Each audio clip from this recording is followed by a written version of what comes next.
Well, happy July, JJ. Happy July, Kyle. Happy Independence Day Happy season. Independence Day. I'm glad you dressed up for it. We did. You know, I was like, here's some aliens. Yeah. Because today we're gonna geek about Independence Day. Oh, I thought we were gonna geek about our shirts. Not just the holiday, and not the holiday at all. Actually, we're going to talk about the movie Independence Day from 1996, which is information you've already gotten from the pre-intro that we're going to record later. Yeah. So now that we're ready to talk about it, definitely be a part of that.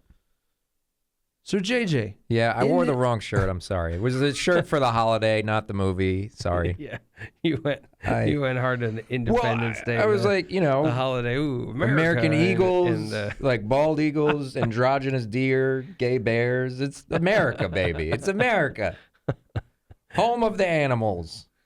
Yeah, man. No, I'm all for it. That is quite the shirt. Thank you. And then I remembered we don't geek about clothing here or holiday. No, we geek about movies. Geek about my clothing. It's about movies. It's fantastic. I've got Planet. There is a little flying saucer. Planet. You got a little flying saucer. You got a rocket ship. Little astronaut or cosmonaut. We don't know because there's no more detail than that. Yep. Meteor, satellite. A other thing. I don't know what this is. That? Let me see. What is that thing? It's like a ball. I see a telescope. Tails. There's a little alien guy. Yeah. There's a satellite. Yeah. There's a helmet. This thing. What is that? I think that's Sputnik. Okay. That might be Sputnik. That makes sense. So maybe it is a cosmonaut. Yeah, maybe it is. Where'd you buy that? Russia? It was no. Oh. Amazon. Well. It was a while ago, though. When we don't know where that came from. When Amazon was still cool. Yikes. Okay. It was a very long time ago. All right, yeah. Independence Day, 1996 film, directed by Roland Emmerich. The Roland Emmerich. Yeah. Written by Roland Emmerich. And the Roland Emmerich and the Dean Devlin. Yeah. Dean Devlin for short. And as his friends you know call what I realized watching this? Because you watch it and then I go into IMDb and look up some the of us do actors that, yeah. and link it up and kind of get a bigger feel for the movie. I just realized how much I love Roland Emmerich. Like the films are my kind of in your face fun action movies. Yeah. Like there's one of my favorite movies is the Godzilla, the 1998 98 Godzilla movie. Yeah. I just Worms. find that to be very, very fun. Matthew Broderick and worms. Who's Worms? What? He studies worms. He does. Yeah. And he studies night crawlers a giant in Chernobyl. lizard. Nico Tatopoulos. Ooh, good name. Well, there was somebody that worked on the film, with a production designer or something like that. His name was Nick Tatopoulos or something. I'll throw another Fred fact at you. Tatopoulos or something. Matthew Broderick was considered for the Jeff Goldblum role. Was he? Independence Day film. Okay. Yeah. Well, thank God we didn't. How you didn't like get that? That? Because I would feel like I would not like Matthew Broderick in this role. I don't think it would deliver as much. Obviously Jeff Goldblum, and Jeff Goldblum, he's perfect in it. Dims down the Jeff Goldblum for this movie. He's perfect in it. He's not full Goldblum. Well, you know what I read? I was reading that in the scenes between him and Hirsch, which were fantastic. Oh yeah, but wonderful. Also Hirsch and him and Will Smith. A lot of that was improvised. Yeah, I did. I read that too. That's pretty interesting. They were wheeling and dealing. They were like us, except riffing. More attractive and more, doing cool stuff. Yeah. So the product is more wanton. Yeah, what they're improvising is much more interesting and entertaining. Yeah, thank goodness. That's why they're on a movie. Well, that bar is low in comparison here. No, so Judd Hirsch actually used to golf at the course Henry worked at. Really? He used to work at. So he's talked to him a couple times. I hope he's a nice guy. He said hi. Yeah. Ah, yes. Yeah. Love it when that happens. There's no negative reports. Love it when that happens. Way. Yeah. But what I was going to say is I don't think Matthew Broderick would have been as welcome in this for me. Mm-hmm. I don't think it would have. The Goldblum really is one of the pinnacles of the movie. I think without the Goldblum, you have a not this beautiful product that we have now. However, if we're going to flip-flop and Jeff Goldblum as Matthew Broderick's character in Godzilla, now that's an interesting concept. That is. But I also think that the glory of that movie is the Matthew Broderick of it all. Oh, sure, because we've never seen Jeff Goldblum deal with giant lizard creatures. Yeah, exactly. It's never Not happened once. before. Yeah, it would be your first time. Yeah. Well, that's a must go faster. Must go faster. He says in this one. Yeah. But then I was like, wait, is this the movie he says that in? Like an idiot. And then I realized, that's because no one was from there Jurassic listening Park. to you. Yeah. Thank You're goodness. just talking yourself. Oh, yeah. I'm not even 100% sure you're here right now. I'm not. Gobble, gobble, gobble. I'm a tuna fish. I can't make that up. Nope.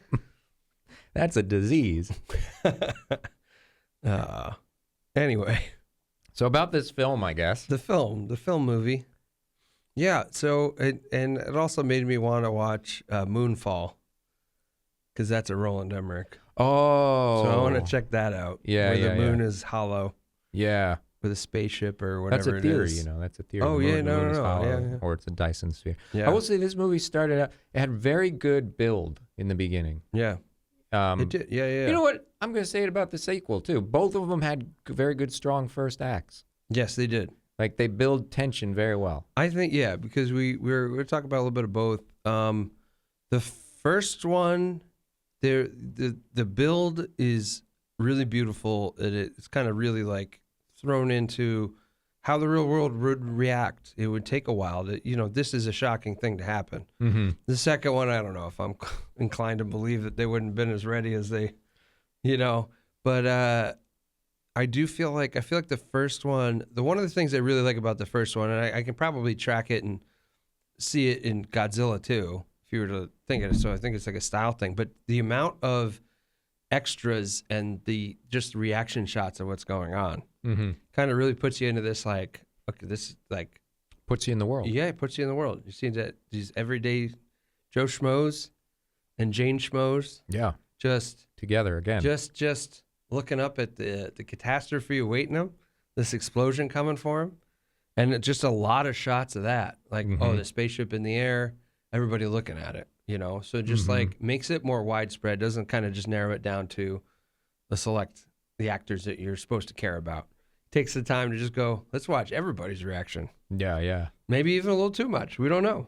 But I will say I have a little bit of back history with Independence Day. Hit me with it. And that is that as a child, I feel like I might have already told this story somewhere on the podcast.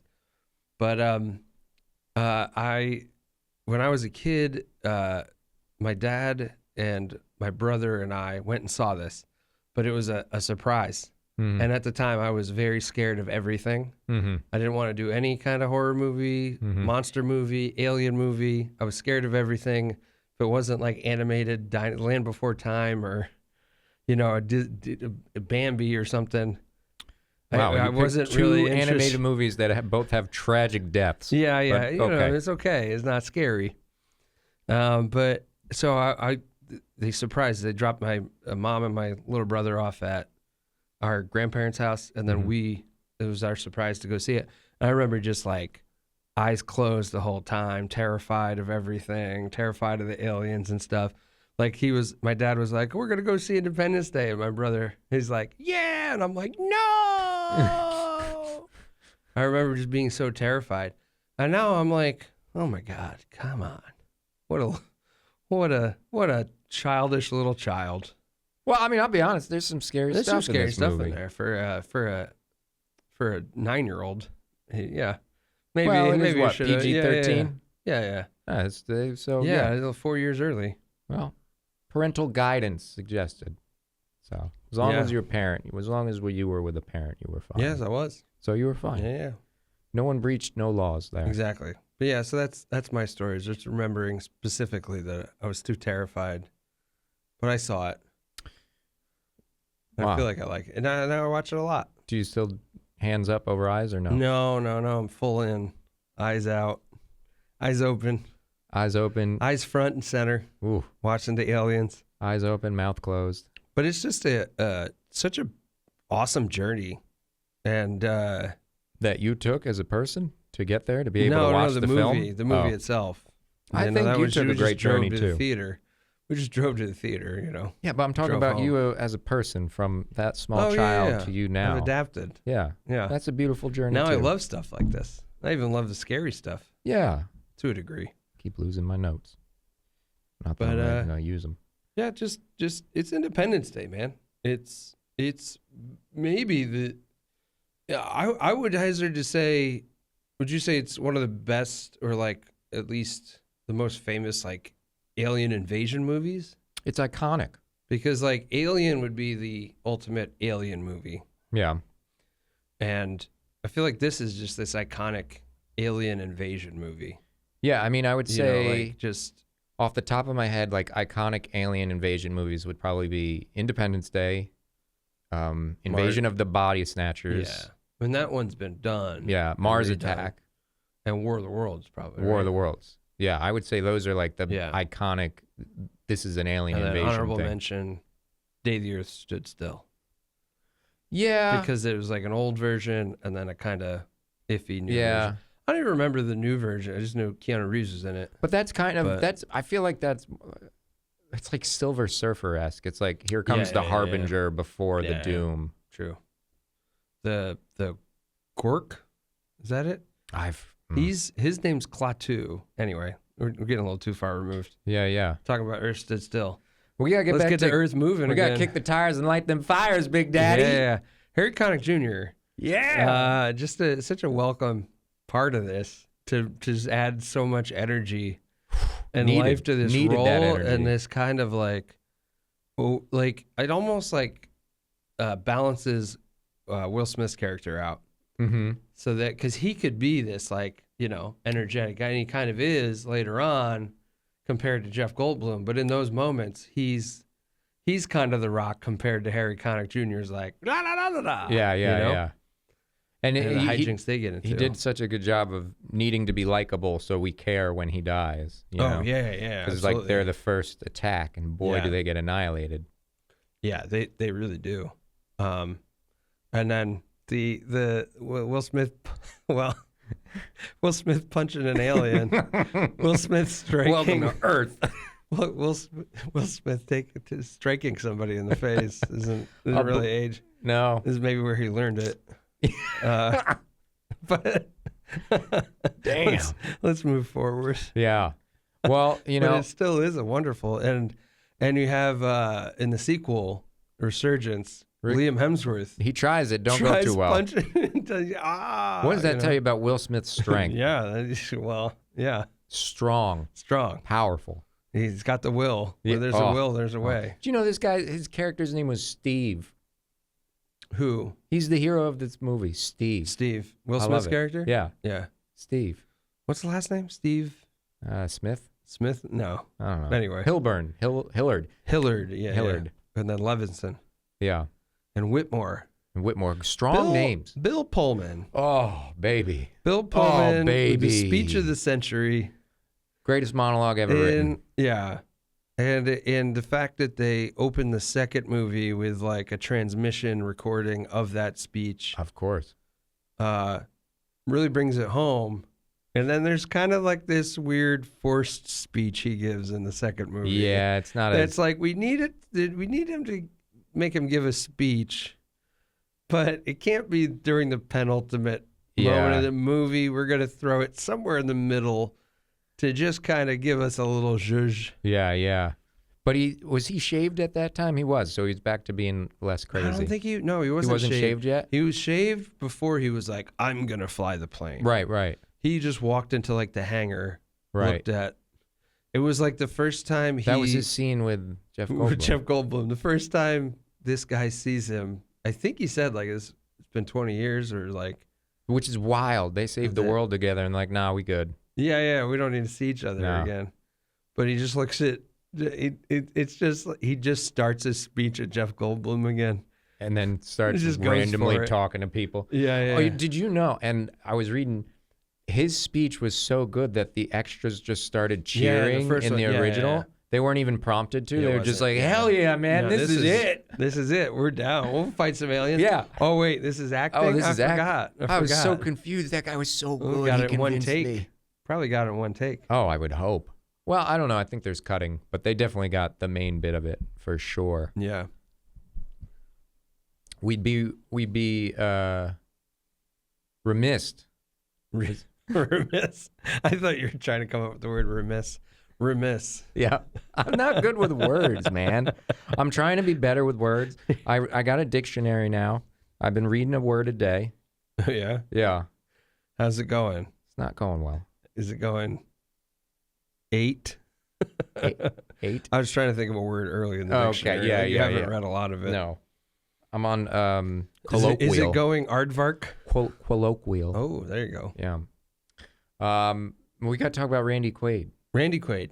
Who? This is Randy Quaid's shining moment. This is everything. His second shining moment, I guess, because you have the National Lampoon. Christmas. Yeah. Most of them, but Christmas Vacation especially. I have a visceral experience when watching him in this film.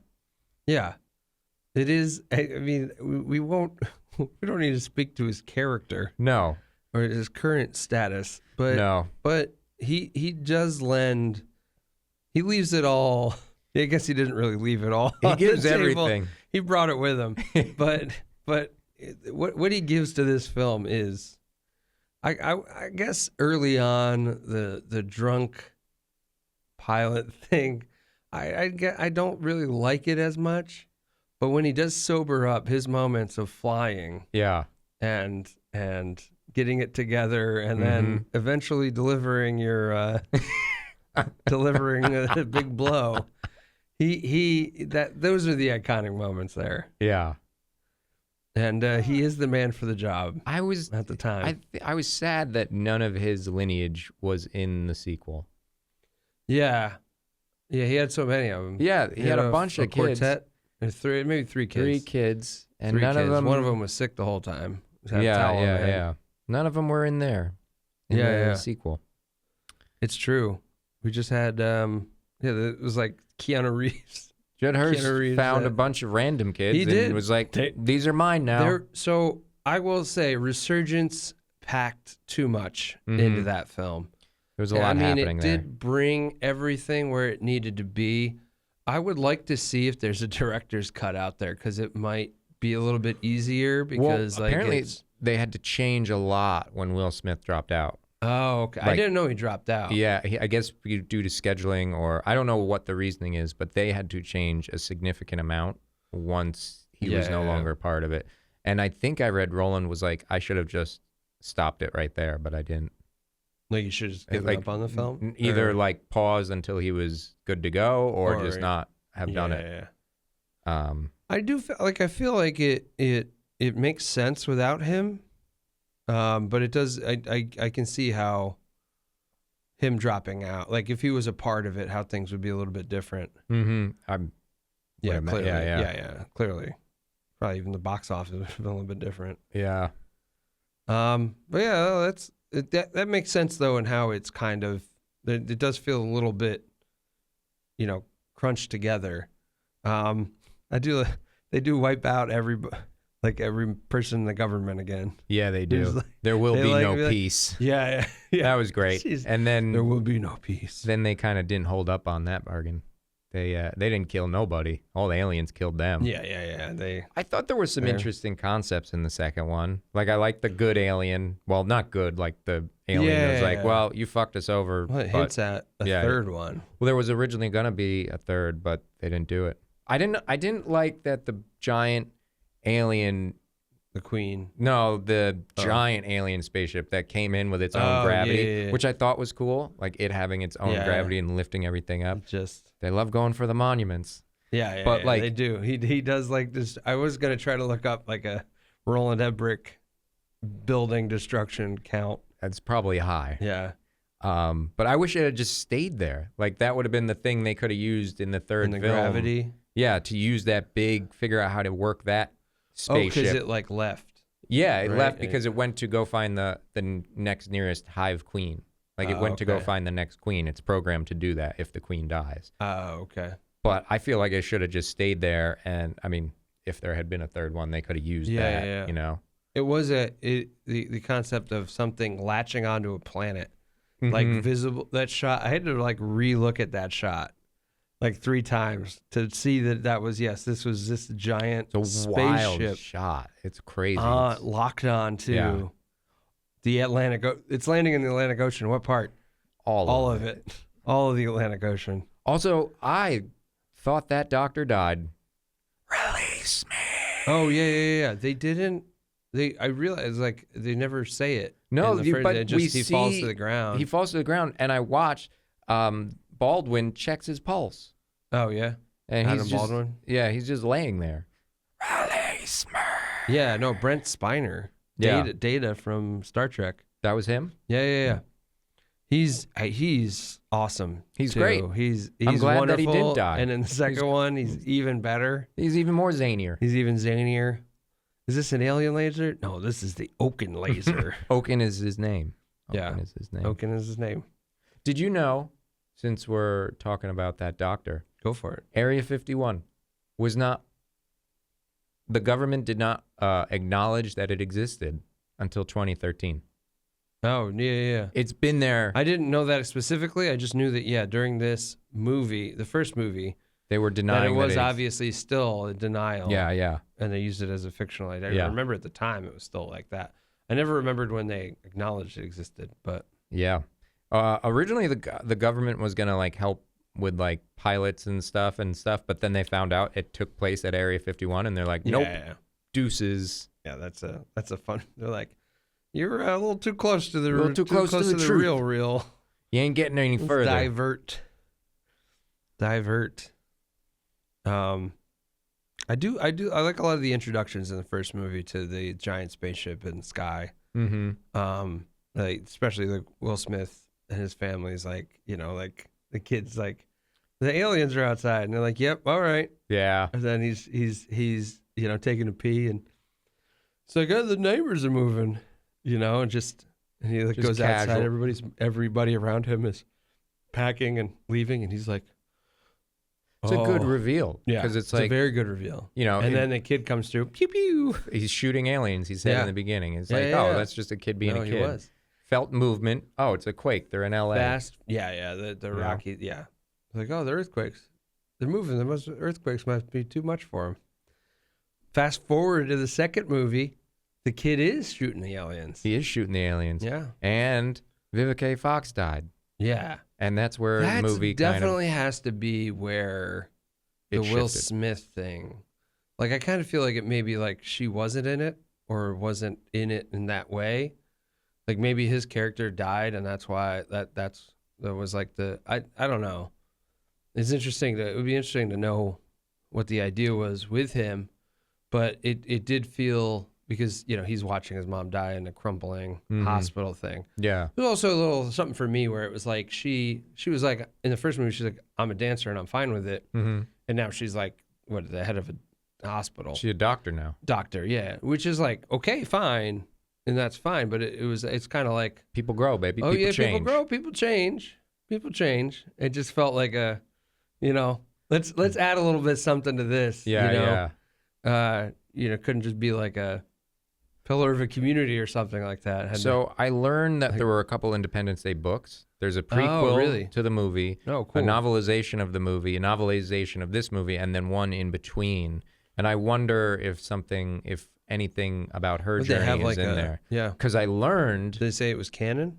no, I don't know. I'm just saying, Oh. it's something I should check out. But what Yeah. I did learn about the books is that from the first one, the president did learn about Area 51 before that, but felt that it was all just nonsense, like because they didn't say anything specific, so he just kind of bypassed it. And then the reason why everyone in Area 51 didn't think anything wrong with the aliens coming was because the last like when they brain melded, the last word that before that alien, the last alien they had died, brain blasted to them the word peace. Oh. So they thought, oh, these guys are here in peace. So that's why they weren't too concerned about it, and then everything went to shit. Yeah. Release me. Yeah. I mean, that, I guess, retcons or explains, fills in a gap that isn't there? Is there? I mean, it's not somewhat there. There is a level of like, okay, why didn't anybody talk about? I think it's stronger as the movie presents it, where the president didn't know about it. Yeah, I agree. That the guy kept it from him because of bureaucratic nonsense. That even in the face of aliens, this guy doesn't go, hey, I would have liked, though, for other alien species to have been at Area 51. Different. So it was like different. So we wouldn't know who exactly this is, but maybe one of them is now active because. So that it was like, okay, because look at this. This is clearly this alien. It would give them reason to You're believe saying multiple I don't know species which one. hidden at 51. Yeah. Got you. And it's just like less involved of it, like but it is funny because you go to Area 51 and it's a static free zone, whatever, but they open the doors and there's like 30 people researching different little pieces and parts. I mean, yeah, it's not gonna be like I'm that. like. Everybody's going to be in their own little compartment, seems like working on their own little thing, not knowing what the other person is working on. That's how they do it. Yeah. I'm like, that's a little too many people working on something for this to not have been thought of earlier in this movie. Yeah. That's what Bob says anyway. Bob Lazar. He says that they keep him, everyone works on their own specific thing. And that even if there's I think he said there were like 7 or 9 ships there. If you believe such things from Bob Lazar. This is real life. Yeah. That you only work on your one ship, or you only work on this thing, probably to keep, like, I don't know, spies from figuring stuff out, how much you know and how much you have. Yeah. But so everything is super compartmentalized. Carpet drapes. Compartmentalized. Drapes.com. Blinds to go. That's a store. Blinds to go. Yeah. That's a store. We did it. You can't have them for there. You have to get them to go. Yeah. It's like ordering from a pickup window and saying, I'll take it to go. So I think drive-through. That's what I meant. So I think the craziest thing that happened in both films was David driving a full school bus worth of children towards the alien queen. Yes. I think out of everything that occurred, they love the salt flats. They do love this. That's salt flats. I assume because they're back at Area 50. Yeah. I assume that's why they're there. Yeah. It's just saying. It makes for a very good film location or setting at least. There's a level of comedy to that. That he's like, Dad? Yeah. Because he just finds his way there. Well, because he thought he died too. Yeah. He did. He was on the phone and then so that happy little reunion. Also, him writing a book about how he saved the world is, I think that's the best thing for his character. That was like, because they could have just taken him out, but they were like, no, let's keep this one going. It's I would say the first movie has just an easier mouthful of story of everything. It's a stronger.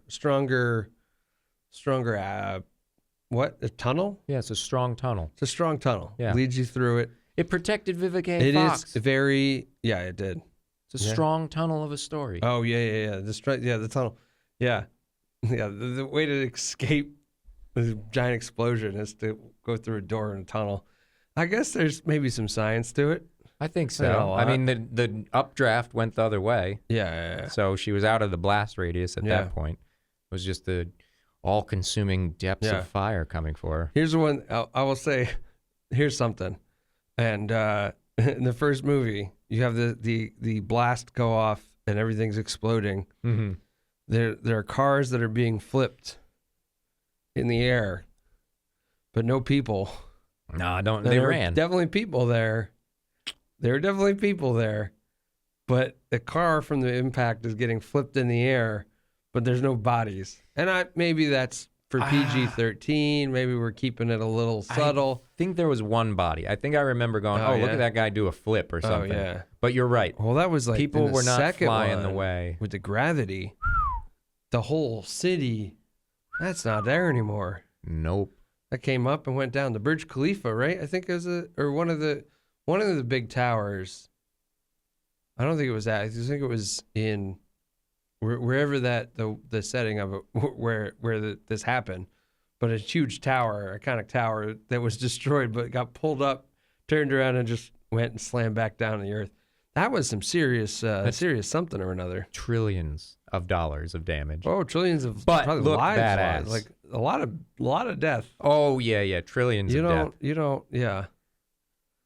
come back Yikes. from something like that. Yeah. That's you're not going to be in Independence 3. No. Besides that spaceship, the fisherman boat, those guys, boys. That was a good one. That was a good. That for me was probably one of the best small parts that I could see fitting like the feel of the first movie, where just a random person in a random place has a lot to do with the storyline. Yeah. Because they are drilling the spaceship wherever the spaceship is over the Atlantic. A boat happens to be nearby, and being able to track them and can actually provide help. And they go, we'll do it for $100 million. And they go, deal. Yeah. And then we're like, oh. So I that, just don't understand how they didn't, like all the other ships, because they were so underneath. They were like so perfectly, like were they like in the eye of the storm almost? Is that why they weren't affected? they were. It was like they're looking for a ship in the area. Oh, but like why weren't they by affected by like Judd Hirsch's? Everyone else's was like, being affected, and the gravity and the. Like, it could have just been because they were in the eye of it, or just because maybe the ship kind of lowered itself. Mm-hmm. And it moving. That's a good point. That's a good point. I don't really have. I was just trying to understand it. Yeah. I'm not mad at it. I was just trying to understand it. There's a hole. Like, maybe they like just the hole had a they were good drilling. boat. Yeah, into the Earth's core almost. Yeah, going for that magma. Yeah, Yum, I like yum. that they retconned that too. And the warlord guy. Oh with the yeah, he knives. was great. And his buddy. Yeah, his little the buddy guy man. running around. Was it Lloyd? Floyd. And he's just running around helping. Trying to become a warrior. Yeah, you'll have the heart of a warrior. And my favorite line, it's the nicest thing anybody's ever said to me. I love saying that in general. Nicest thing anybody's ever done for me. Yeah. It's a nice, just use it sometime. It's Because nice. it probably makes people feel good. Yeah. And just at the very least, you feel like you're funny saying it. So I say it to anybody I order beer from. They give it to me. I go, that's the nice thing anybody's ever done. I'm sure I've said it to you. You have. It's grown tiresome. Yeah. Well, it actually hurts my not feelings for me. now. Not for me. I understand that, but it's not for me either. Yeah. Sorry, it's not for you. It's for me. That's Yeah, what I okay. meant. That's what I meant to say. Well, this is not the nicest thing anybody's ever That's done it. for me. See you later. Yeah. I think Crazy Bill Pullman we should see more of that. I like Crazy Bill Pullman. Yeah. I thought his character in the second one, it made sense. He had the whole biggest getting in the through heads line. thing. Yeah. Yeah, he had a big through line in it. From 1 to 2, I saw a strong progression arc. Yeah. You know? He's like, I'm not saving the warning world. people. I'm saving you. Yeah. That I cried. That got a tear. That got a tear out of me. I was like, And I was like, man, why won't Kyle say that to me when I'm giving him a beer? I'll say that now. Thank you. I'm not saving the world. I'm saving you. Thank you. That was a really great line. I'll give that. That was the line of the movie there. Yeah. Whew. I'm getting emotional just thinking about it right now. Yeah, that was kind of like its own storyline. The whole moon base thing was really cool. Except that like this spaceship, the giant spaceship, just like shaves the moon. Yeah. It just comes by and went, and then keeps going and lands on Earth. Like I was like, oh, just knock the moon out of orbit. Why don't you? Yeah, and that's one of the biggest moons in the solar system. Yeah. Yikes. As we Yikes. learned. Careful. Get your head out of it. Jump. No, the moon base thing was cool, and the fact that they developed quick travel, light speed travel, not light speed, but very the fast. fusion, The fusion thruster. fusion thrusters and everything, and they that was a were good used use of- frequently. Like, okay, we've figured out some alien tech, so that was a good use of, Yeah, where the world would be Yeah, after an alien invasion. I think that was a good universe Yeah. to be in, too. yeah, and it seemed I don't know, the beginning of the movie and them kind of showing DC with all this other technology and stuff, and then like some of it felt a bit much. I guess it's easier because like the spaceship came and demolished everything, so it wasn't like we have to do a lot of shots with like a futuristic society. We just need this one establishing, and then we'll destroy it, and then we'll be fine, and we'll just focus on the moon base, and then we'll be back on the Bonneville soft flats. That reminds me, I did like that they didn't destroy the White House again. They dinked it. Yeah, Yeah. and they hit the That was smart. that was funny. And that they didn't destroy the Eiffel Tower either, right, or something. I think they like came up right off of it. Oh, that was Eiffel Tower. I thought it was Big Ben. Maybe it was Big Ben. I should have paid more attention. One of the two. They're next to each other. I was too in awe. Too in awe. Yeah. I was like, wow. Awe. It is just impressive all around. Just enjoyable. Kick back with a few, this Independence Day. Kick back with a couple brewskis. Couple hot dogs. Couple hot dogs. Just have a party, Yeah. I don't know why I'm looking. Who am I looking at? You look at me. Look at you. I think. Yeah. It's hard, but you got to do it. Yeah, let's talk about hot dogs. All right. Yeah. What's your favorite hot dog topping? Oh. If you just put, I don't know. If you could pick one topping and then like maybe 3 toppings. I would say probably relish. Relish for one? Yeah. Relish. And if I'm getting 3, I would do peanut butter and Oreo crumbles with mustard. Like hot mustard, like spicy mustard. Spicy mustard? Yeah. That sounds awful. No, it's delicious. I'll make one for you later. I believe it's sweet and savory. Yeah. And spicy. Yeah. Everything. It's great. You just and then need the meat. The hot dog's the umami. You don't even need the hot dog at Umami. that point. You take the hot dog, throw it away, just put it on bread, have yourself a sandwich. So I'd say Condiment like a single topping, I'd say is a tie for me between, with everything available, you know what I mean? But I'd say either relish. Relish is a good one because I could just do nice relish on a hot dog and have a good time. Also, like the soubrette onions and sauce. Oh, yeah, like the onions. That's not bad. That would be the other one. That would maybe be like the number one single topping. Mm-hmm. But like for me, it's like I'm not gonna buy all these onions and sauce. I'm not gonna eat that many hot dogs. That many hot I don't dogs. eat them. I really hope I don't have that many hot dogs. If I have the sauce, I'm gonna end up eating that many hot dogs. Then we have our own problems. They say every hot dog you eat takes a certain amount of minutes off your life. Yeah. So that jar of onion is going to take a whole decade. Yeah. That's a decade. I think. But if I'm doing 3 toppings, I really do dig this one hot dog this place makes where it's like cream cheese, caramelized onions, and prosciutto. Oh, I'm sorry. Did you say cream cheese? And you're coming at me for peanut butter and cookies? Well, Get out of here. They do another one that I dig that's chili crisp, peanut butter, pickles. You're getting on my case. Dude, the Oreo crumbles is the weird thing. He said Oreo You're getting crumbles. on my case. I don't care about the peanut butter. I'm down with the peanut butter, down with the hot mustard. You throw an Oreo crumbles in there. It's great. I could do it with pickles. I would do it with pickles too. I would do it with pickles. Let's do like a thing. We'll try to make the weirdest hot dogs. How about we try and make the most delicious hot dogs? Oh, yeah. The most delicious, weirdest hot dogs. You're weird. I'm gonna dip a hot dog in chocolate ganache. Ooh, that sounds great. with mayonnaise. Oh, God. That's going to go down like the sushi I just had. Got off the rails. I'm gonna go to the bathroom and do a Independence Day ship. Oh God! Destroy the White House. No. Destroy the White House. Ooh, we've ruined it. No. We were doing so good. We had like, look at that. We had like 40 some odd minutes of pure gold. Yeah. And then minute 40. Well, we started talking about minute hot 42. dogs.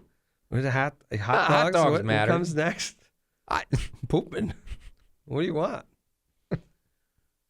Man, I don't know. Like we could just go on and on, spend like another hour talking about Independence Day. But it's wonderful. It's truly wonderful.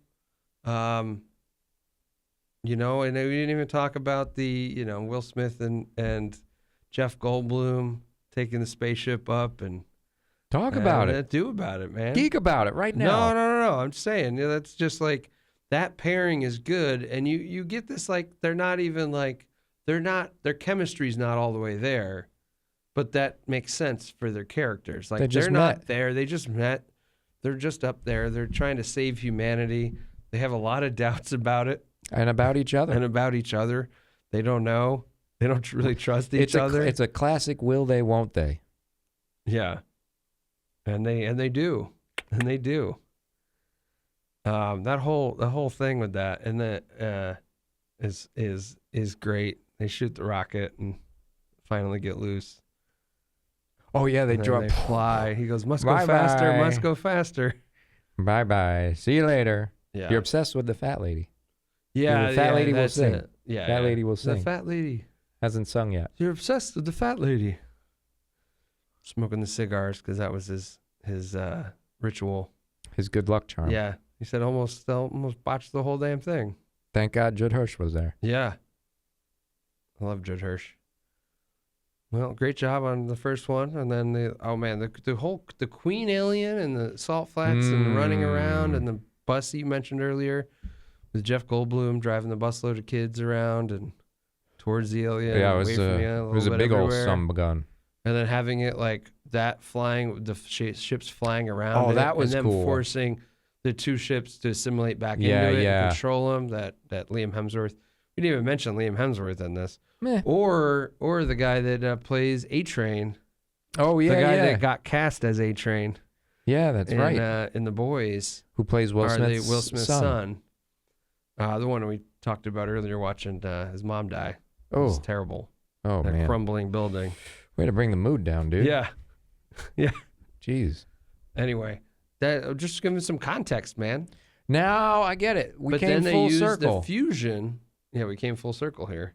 They used the fusion drive to get out of it. Yeah. And to mess up the other ships, right? They bust up other ships. Yeah. And then they get away and they do the controlled dive again. They do a lot of good reintegration. They do callbacks, reincorporation, whatever you want to call it. Chekhov's guns. Yeah. Was there? Because they fusion. Yeah, I guess and then the fusion again. Yeah. They did the controlled dive. We're in a controlled dive. You mean we're falling? That's a controlled dive. Same thing. Yeah. So it was kind of back to back, and they used that, and that's that next one. Yeah. Good. The checkmate was used a lot in the first one. That was a big thing. Because he played chess a lot. He played chess with his dad. He said checkmate. Yeah. He said, what happens? Checkmate. Yep. And then it's like, oh, checkmate. Checkmate. They talk about checkmate. I don't even know if those aliens know how to play chess.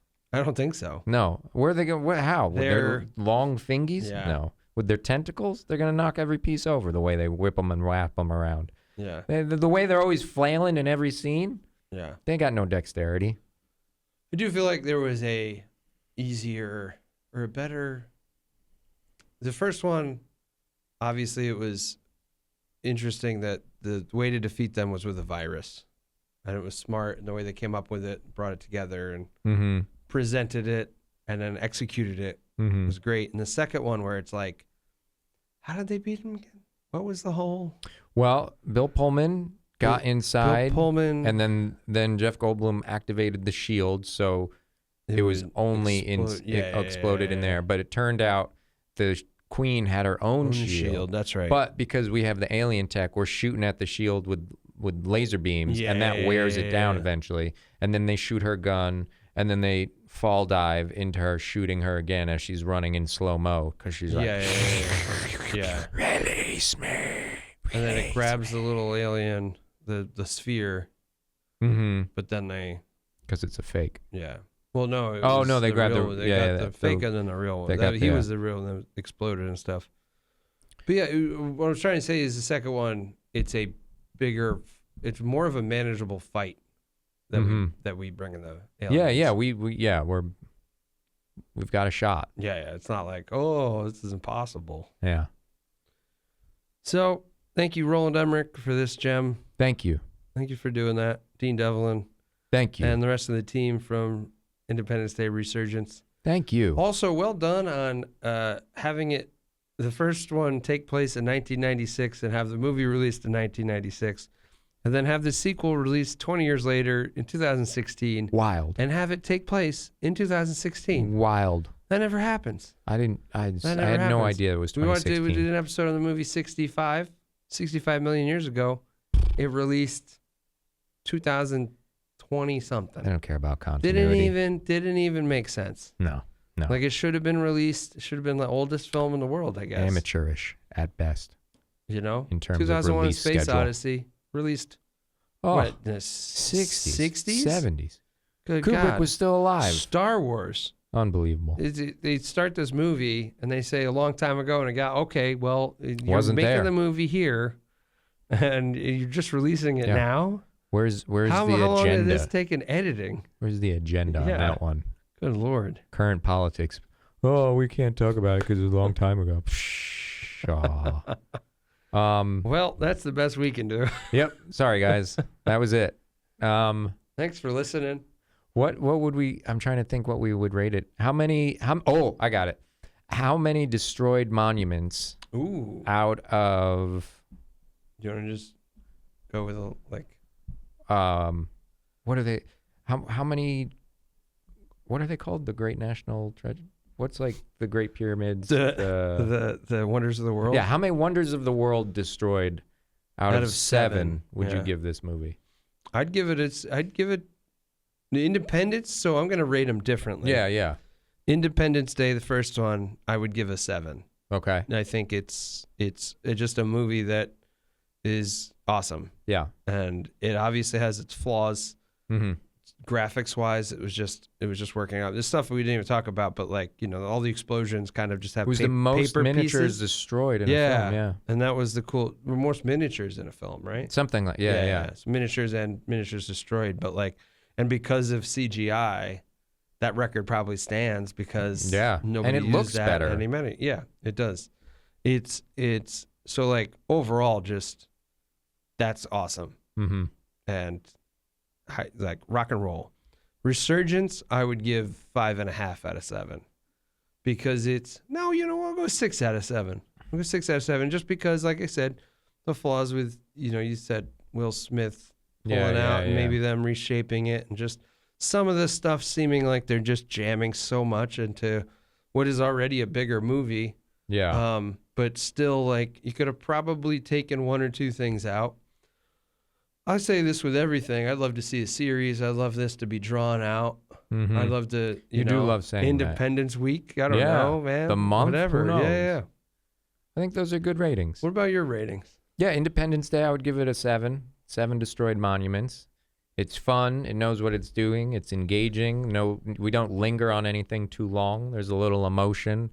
He loses his wife. There's some romance rekindled, romance reattached, romance continued with the marriage and what have you, and then big ass explosions. Yeah, boom. Yeah, and then I guess I would say I'd give the sequel.